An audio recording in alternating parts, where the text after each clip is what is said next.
All right. I end up voting affirmative in this round. Um, there's a couple of reasons for why. I think that what's important for me is that I think you need to, like, the only time that, like, you say it's a debate about competing strategies, question of method, and things like that, right? The only time there's really a question of, like, what is your alternative is when they ask you, what is your alternative? And your argument is that we need to include black women voices within these discussions. But then other points in your speech, you're also saying that we have to put, the question of patriarchy and sexism first and things along those lines, right? And so I think there's a question about how is your discussion or your movement in terms of the negative side going to be something that will get around to also addressing issues of white supremacy opposed to just sort of being an infighting among, black coalitional politics or anything along those lines. What does it mean then for us to insert black women's voices in the equation? And then what is the difference between a legitimate insert or a illegitimate inserting of it, right? Because clearly, there is conversations that exist even in the 1AC about grandmothers and and black women within the 1AC, and that goes throughout the entirety of the speech. But you say that that's not necessarily good enough. But is you just reading Hook's evidence and playing a little bit of Lauryn Hill, is that now a full insertion of black women's voices that could suddenly, take into account, to do something that'll actually be able to topple white supremacy? Or is it just a momentum in order to be able to sort of challenge sexism within, black liberation or black struggle movements or whatever it is that, would be the catch term. And so I think that there needs to be a way of sort of making the articulation about how your competing method is also a way that would sort of solve the AF in traditional debate speak, right? It's what does it do to solve the AF opposed to just sort of here we have another impact that exists that's here's this issue of patriarchy that needs to be addressed. And I think that's something that you all should do is be a little bit more attack the fact that they say that patriarchy has to come first, that sexism must come as the primary issue, right? Because when they're oh, you use white supremacy as a primary issue and this makes these other forms of isms invisible, how is putting patriarchy as that starting point in that primary issue not making other isms invisible, right? It's the same exact maneuver, except instead of saying, blacks have to come first, it's now women have to come first, right? It doesn't matter what it is. The question of coming first shouldn't matter in sort of liberational type struggles, right? It's a way about you have to speak from the position of your social location or your social identity to figure out how we could struggle, and then we can figure out how to work together. And I think that is something that's hinted at from you in earlier portions of the debate, but not so much in later portions of the debate. You're well, you're not a black woman, so what it is that you're doing? And she's well, I'm speaking from my social location. You're how do you do that, right? And more interrogation on that at the later portions of the debate would be important, because then it could be a question of, it's about different strategies and competing methods. Our method is to speak from a social location. Your method is to now take Lauryn Hill and utilize it. And then that fungibility argument to me makes more sense. Pressing on you not being a black woman? Because I was giving that as an example, but I don't really want to press too much on that. I think it's important to talk about your social location, right? If her experience is about, she went to a 90% black school, it's what does it mean to be a white woman in that context, and then come to another school that you're now in the majority, right? How is it that links up with these issues of black women's oppression, right? So it's you say that she could talk about black women's oppression, right? And that's true. There's a way that she could do it without making it fungible. So giving examples of what could have been done to not be fungible, talking about its relation to social location would be important. As a footnote to it, it's not in this debate. I don't think that you're just well, I was white, I don't have to admit that I'm talking from a position of white privilege, gets out of the problem. In fact, is oftentimes the problem is that whites think that they don't have to disclose their identity otherwise, because it's just assumed that they're always speaking from their identity. And I know that that's all throughout the race literature, is that when a person of color speaks, they are assumed to be speaking from the position of a person of color. When a white person speaks, they are assumed to be speaking for everyone, right? And it's only when whites actually disclose, I am not speaking for everyone, I'm speaking from my own position, that actually becomes something that is explicit. And I think that if the 1NC starts almost with a personal narrative of where it comes from, where you think that is important, because you've seen in your school growing up, you've seen black women be excluded when they, when they're just nigger this, nigger that. It's this isn't taken into account. The people who I was close with, the sisters who of a different color who I was, buddies with and stuff like that. Those become within ways that you're talking about them not as just sort of objects that are being used in the debate round, but something that then becomes personal and interrelated to the stories that you're telling. And then when they're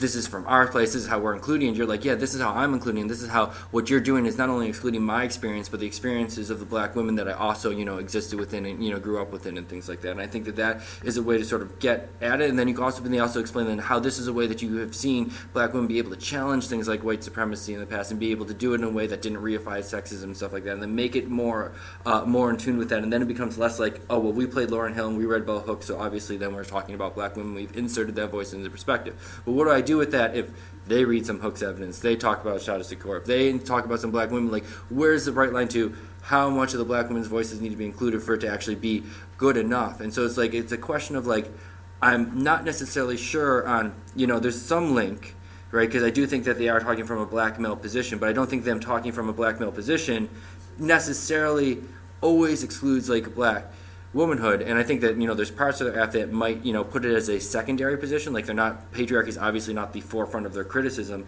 but I think it's bound up with in terms of the 1AC and stuff like that. So how much of it has to be there? And your answer is it has to come first, right? But then you don't explain how it coming first then could also topple things like white supremacy, which then becomes almost like it's a impact outweighs debate, right? Do I think sexism or racism is more important or things like that? And that's not really the debate that I think that either of you really want me to evaluate or get into, but that's sort of where it comes to. But neither of you are doing sexism impact, racism impact. So it becomes a little bit more, hard for me to vote on that.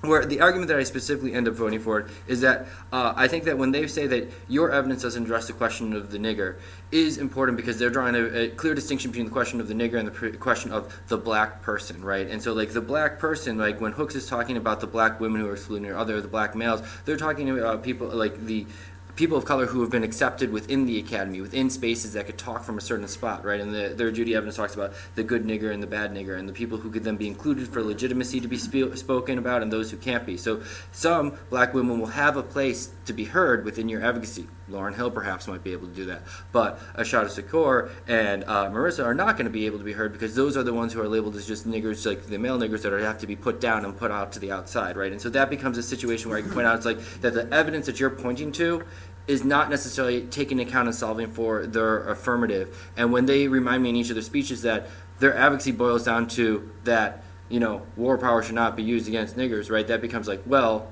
how does what you say address that statement? And I don't think it necessarily negates that statement, especially when you sort of back off of the link evidence that you read where you're the N-word refers to black males. You back off of that claim really quickly. And once you back off that claim, that's the only link that you have to an actual advocacy text that they have within there, and then if they could explain why nigger and black is not necessarily the same thing, then that becomes a reason for why just you being able to have a situation for black women doesn't necessarily allow for all females who happen to have black skin colors or dark skin colors to actually be spoken for and included, which makes it seem like a affirmative ballot is a better way to sort of get access to some of these things. And I think that a lot of it is just if you put a focus on how what you do could solve white supremacy, a focus sort of on the alternative level of it, or better descriptions of sort of how it is that what you two are doing are relating to within the round, opposed to it seems like it always consistently comes back to sort of more abstract type stuff. And your examples from Hooks is well, she went to academic conferences that did these sort of things. Well, how is this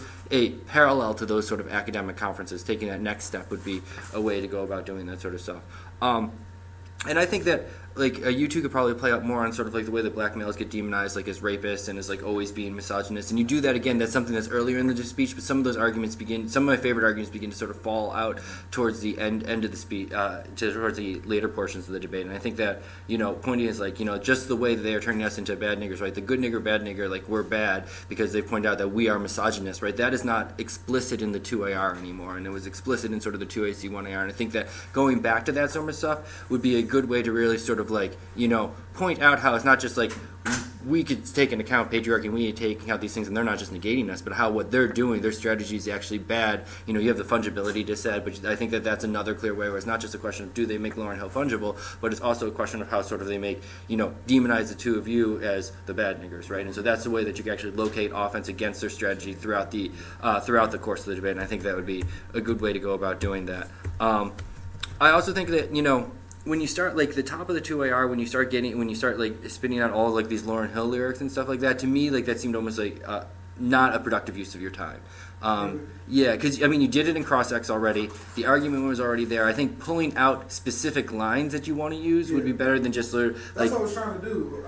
I don't know if it was too hype and stuff, but I was trying to give the lines to articulate the point, when she said legal defense, I was the negative is a defense, and you know what I'm saying? I was only trying to extend the argument.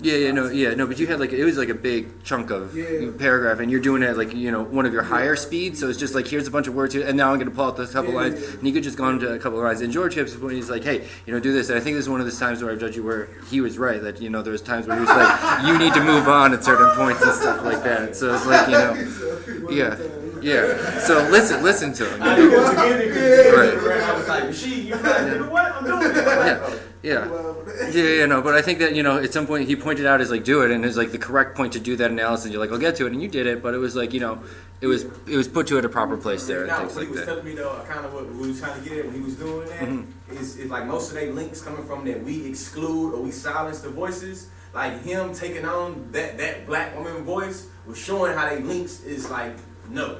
Mm-hmm. You know what I'm saying? But I see what you're saying. I was like, yeah, go bro. Right, yeah. I mean, because it's not what he was doing was bad, but it's like, okay, point made, now get to the next point type deal. Sort of like just to move on with the flow. And I think that's why the 2AR doesn't necessarily get to some of my favorite arguments that are in the 2AC 1AR. And so I think that that's sort of where the time comes from. And I think that, like, if you're going to sort of, like, play clips, from Lauryn Hill or other things in these sort of rounds, I think you need a better answer to, well, we're just not good rappers, or we're just not good singers, or stuff like that, right?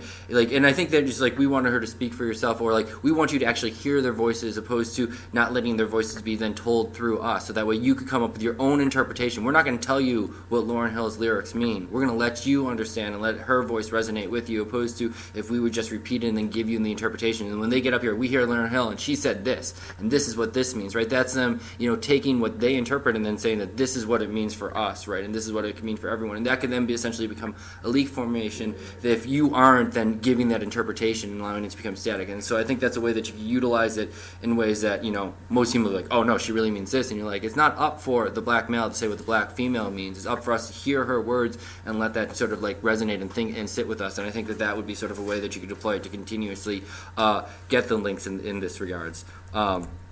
Is something that is, one of the ways I think you'd be able to play better. But I think that mostly more on what you're doing, opposed to just sort of being a criticism. Because I think in rounds like this, especially like when you're like competing methods and stuff like that, right, you don't really get into your method as much. Like, what was the 1NC's method?